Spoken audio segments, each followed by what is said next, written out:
We're here at the Broadmeadows Motocross Park testing the brand new 2014 Kawasaki KX250. And what a bike it is. Brand new for 2014, launch control. It's inherited off its bigger brother, the 450 from last year. Another new feature on the new 2014 250F is a smoother changing gearbox, which you can really notice changing up and down those gears. Well, it really is a case with this new bike. Why change it if it isn't broke? If it's working exceptionally well, like this bike clearly was last year, why change it? There is a couple of things that it's inherited from last year's motorcycle that were notable mentions last year. Of course, the separate function fork works extremely well. And also 3 separate ignition plugs where you can change and alter your power delivery depending on your needs. We've got stock standard one, we've also got a nice smooth one and an aggressive one. And obviously Kawasaki keeps its traditional bright green plastics and some very cool black rims along with the Renthal handlebars. Well, as I said, here at Broadmeadows today, I'm along with Lukey Lee. We're going to get out and test this bike and see how she goes. Let's do it.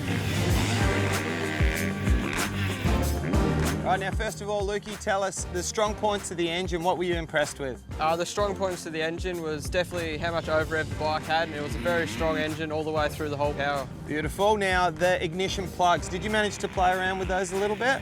Yeah, I was lucky enough to actually, play around with some of the plugs, and I found just a standard curve was probably better for this track out here today.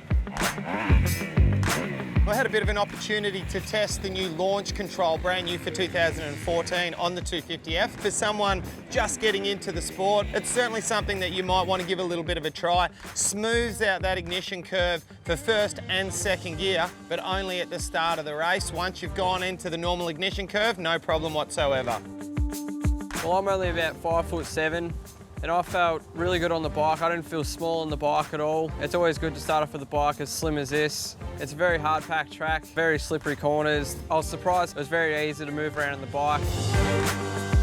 There's a lot of adjustable features on the forks. However, some people will need to have a little bit of a play with the valving and get it down to your suspension specialist and try to get it fine-tuned a little bit. Well, the standout feature of this bike, the most impressive thing to me was the power. It's not every day that a rider that weighs, up in the mid-80s can hop on a lights bike and have it pull you around the track without having a super hot engine in it.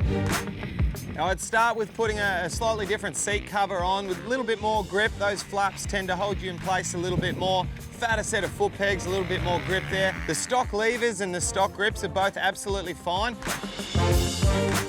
The only thing I'll change about the bike is probably the handlebar position, pipe and muffler, and just get my suspension revalved. Then the bike will be pretty much ready to race.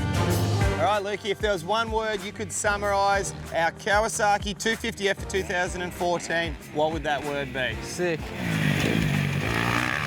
For all your motorcycle insurance needs, contact Insure My Ride at insuremyride.com.au. Comprehensive motorbike insurance from less than $1 a day.